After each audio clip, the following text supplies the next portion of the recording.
Assalamualaikum warahmatullahi wabarakatuh.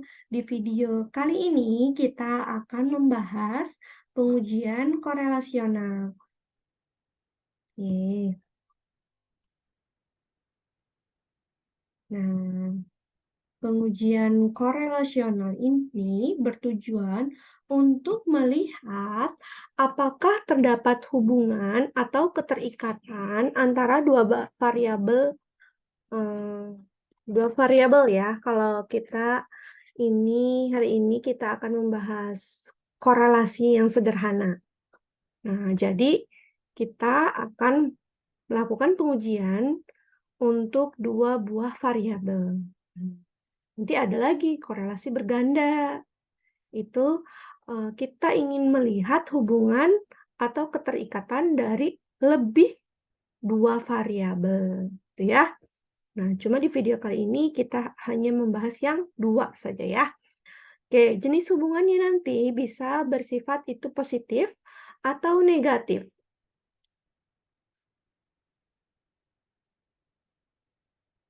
Nah, pada pengujian korelasi ada uji prasyaratnya. Kita terlebih dahulu harus menguji normalitas datanya. Karena hal ini akan menentukan pengujian hipotesisnya nanti apakah kita akan memilih uji parametrik, yaitu dengan uji Pearson, atau uji non-parametrik dengan Spearman. Nah, nanti kalau misalkan setelah kita uji normalitasnya, ternyata datanya berdistribusi normal, maka yang dipilih adalah uji Pearson.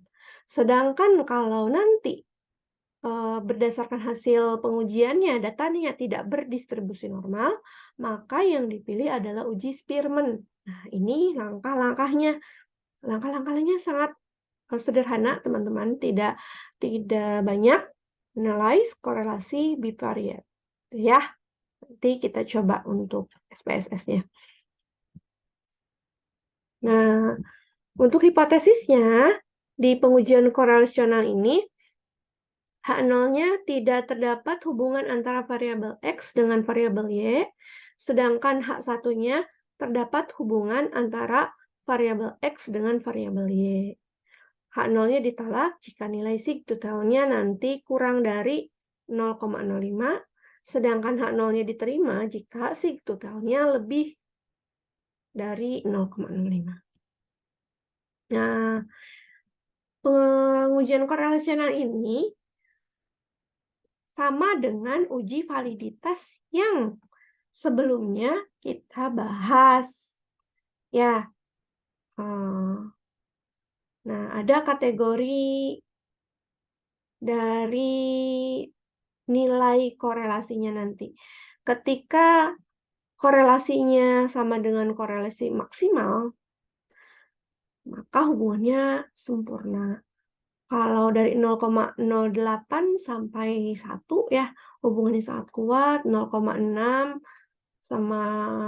sampai 0,8 hubungannya kuat, 0,4 sampai 0,6 sedang, 0,2 sampai dengan 0,4 lemah, 0,0 sampai 0,2 sangat lemah, dan kalau nanti nilai korelasinya itu 0, berarti tidak ada hubungan. Nah, ini saya akan tampilkan dua contoh penelitian korelasional. Yang pertama ini judulnya itu hubungan self-confidence dengan kemampuan pemecahan masalah siswa. Nah, apakah kepercayaan diri siswa itu berhubungan dengan kemampuan ia dalam memecahkan masalah?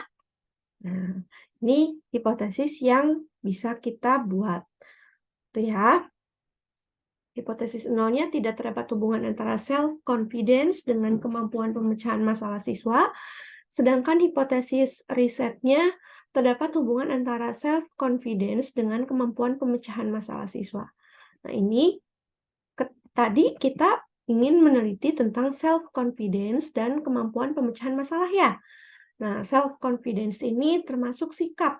Jadi kita nanti pengumpulan datanya menggunakan instrumen skala sikap atau angket. Sedangkan kemampuan pemecahan masalah siswa ini merupakan aspek kognitif, ya, sehingga nanti instrumennya adalah tes. Nah, ini contoh hasil dari angket self-confidence dan tes kemampuan pemecahan masalah siswa dari 33 orang siswa. Jadi ini nanti ketika teman-teman ingin melakukan penelitian tentang melihat hubungan self-confidence dengan kemampuan pemecahan masalah siswa, teman-teman mengukur, ya. Jadi dari satu orang siswa itu diukur bagaimana self-confidence-nya dan bagaimana kemampuan pemecahan masalah siswanya. Jadi sampelnya ini sama antara yang diberikan angket dengan kemampuan pemecahan masalah. Itu ya. Ini sampelnya sama. Jadi bukan self-confidence-nya misalkan diberikan ke 5C, kemampuan pemecahan masalahnya ke 5D, bukan seperti itu. Tapi baik itu 5C dan 5D, keduanya sama-sama diberikan angket self-confidence dan tes kemampuan pemecahan masalah.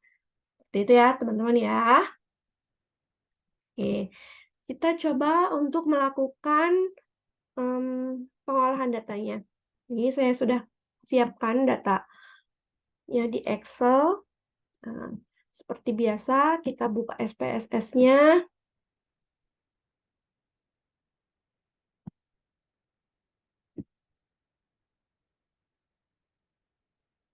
Kita ke variabel view, lalu kita buatkan nama variabelnya, yaitu tadi self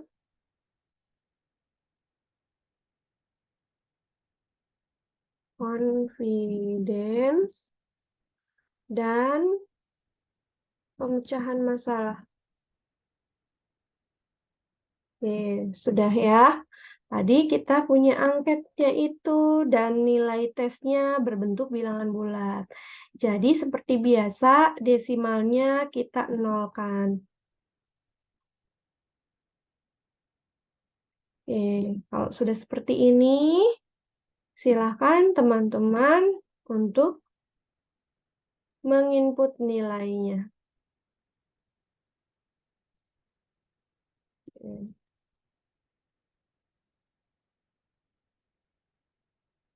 Sudah ya. Kita coba lakukan pengujian normalitas datanya terlebih dahulu.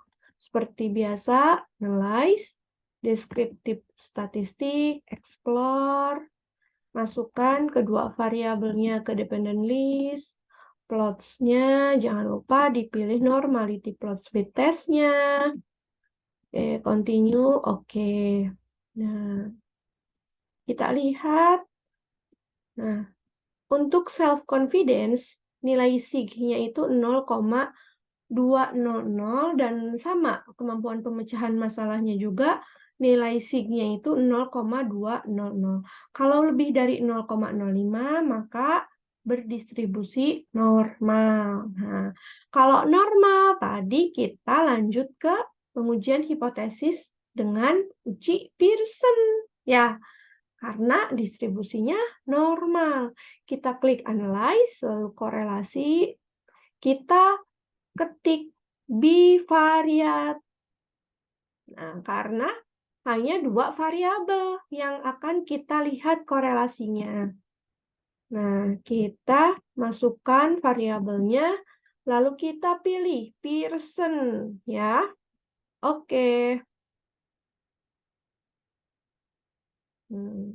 Nah, hasilnya ini seperti ini. Nah, ada tabel korelasinya ya, teman-teman ya. Nah, kita bisa melihat kalau nilai sigtotalnya 0,000. Kalau nilai sigtotalnya kurang dari 0,005, maka H0-nya ditolak. Ya. Nah, Dengan demikian, terdapat hubungan antara self-confidence dengan kemampuan pemecahan masalah siswa. Kita buka lagi tadi di tabelnya, kita lihat nilai korelasinya berapa, Pearson correlation. Nah, ini 0,935. Nah, 0,935 itu berarti hubungannya itu sangat kuat. Semakin tinggi self-confidence, maka semakin tinggi pula kemampuan siswa dalam memecahkan masalah. Nah, ini ya. Nah, 0,95 itu yang ini.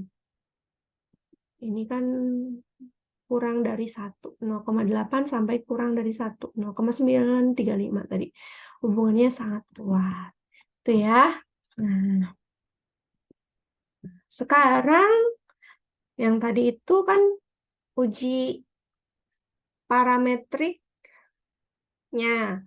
Bagaimana kalau misalkan datanya tidak berdistribusi normal? Nah, saya punya contoh satu lagi. Nah, penelitian yang kedua ini hubungan sikap religius dengan kemandirian belajar siswa.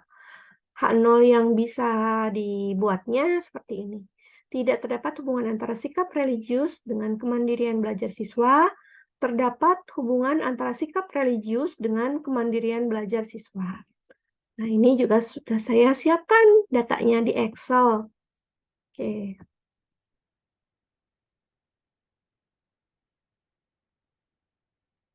Nah, ini ya. Nah, kalau misalkan sikap religius, itu sikap. Ya, pengumpulan datanya instrumennya menggunakan angket atau skala sikap. Nah, kemandirian belajar juga sama ya. Itu sikap. Jadi, diukurnya dengan angket atau skala sikap. Ini keduanya sama-sama dengan hasil tes, hasil pengisian siswa mengisi angket ya. Nah, bagaimana pengujiannya, pengolahan datanya? Kita buka saja SPSS-nya lagi. Kita buat nama variabelnya lagi ya. Sikap religius dan kemandirian belajar. Oke, seperti biasa desimalnya 0 karena data kita tadi berupa bilangan bulat. Ini ya, sudah ada, kita kopikan saja.